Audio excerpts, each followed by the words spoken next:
Hi, when you look at the topic of Kundalini and Kabbalah, and I'm looking this from a Hindu point of view, first I would like to put a disclaimer that this is just an amateur study on comparing the 2 points, but what I am doing here is I'm bringing the common grounds or the common philosophy that shapes the culture and thinking of Hindus and the Jews in terms of the importance they give to a lot of things in the religion. So let's delve into this. Now, Kundalini is the serpent fire or the dragon, depending on the tradition. These quotes are taken from famous book. Now, what I have been exploring here, and really not going into more of the details. I don't want to hurt anybody's fate, but the broad idea that comes out of the picture here when you compare both of the techniques is the importance of meditation and the importance of the right way of thinking, because a disbalanced mind, a diseased mind, a mind which has got anger, a mind which has got revenge, a mind which has got confusions can never take a right decision in life. So even if your problems, even if you are in army, even you are in any kind of a tough role, meditation would help you to take a right decision. This is something which Hindus do, and this is something which has been ingradiated in the Hindu philosophy, that you cannot leave the meditation, and Jewish Kabbalah is trying to revive that meditative part into Judaism, so that becomes a progressive and a common approach. Later I'm going to look at the differences, because of course I cannot deny that there are a lot of differences in some of the approaches here, because you cannot compare two different things in the very ideal way, but taking a progressive outcome here is what my approach is. The second point here is selflessness and detachment to worldly matters. Now, there is no goal or a materialistic desire that drives a progressive approach that a Hindu has. So, in that respect, again, that becomes quite interesting, because though both of them are not proselytizing, both of them has this faith that they are the chosen people, or everybody has a right to do things in his own way, and there is not a gift or a reward for heavens by converting people or by bringing people together and follow what you think is right. So both of the faiths give an idea about selflessness and detachment to worldly matters. So that's again a progressive and a constructive approach that has been there, and that's how both of the communities have looked into this issue.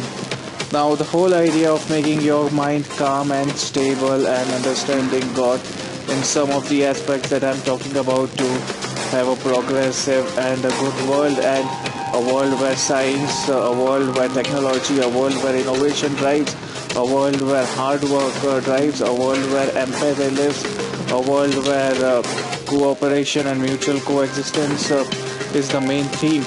So when we look at the broader message and the search for a common ground, the one very important aspect that comes is the feminine aspect of God in the Hindu philosophy, and in meditation, in Kundalini, which is in itself considered the feminine power of God residing in a human. So feminine aspect of God in its true form is something, looking God as a mother is something that brings that kind of feeling towards every woman, or the woman society in general. So in a Hindu temple, you will find the goddess being presented there,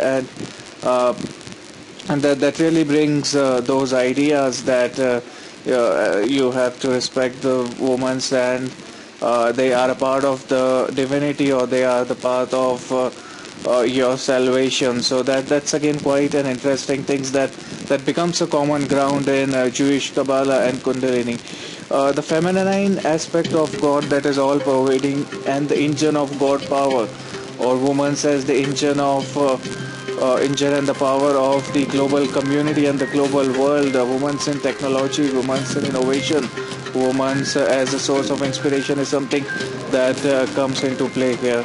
So that's again an interesting thing that comes into power, and many of those meditative techniques, those mantras would be of feminine god. So that brings an ingredient, respect, and a kind of divinity attached with woman as in a general way.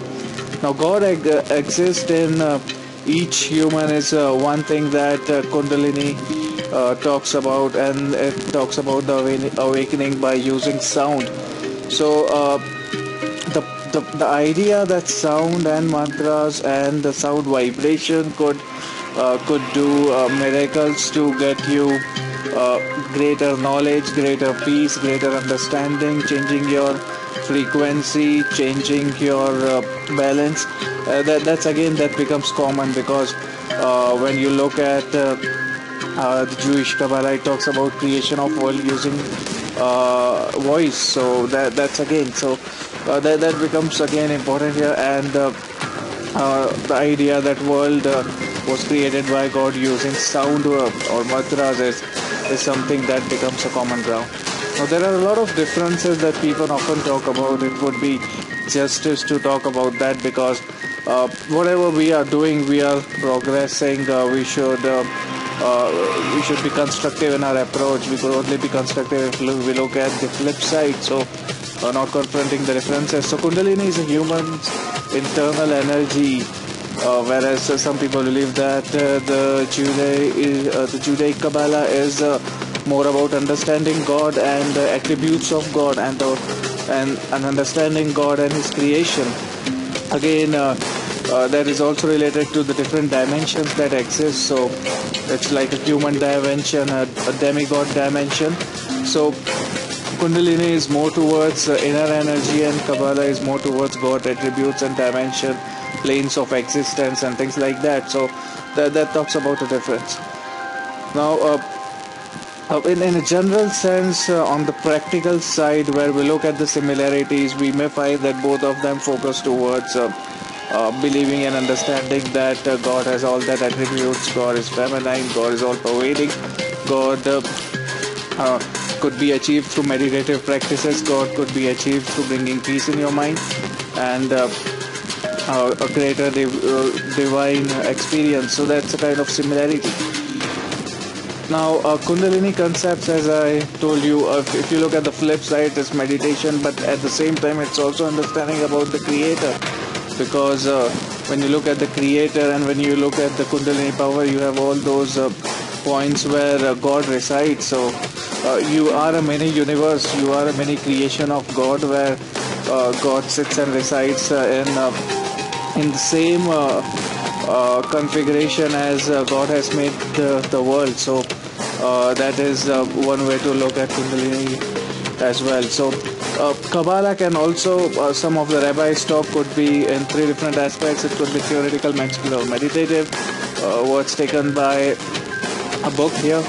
So the third is related with incarnation, divine message, and it become an instruction manual to meditation to strengthen your power. So at one type of you are not just talking about how God is, you are talking about how you should be and how your configuration is in fact built up.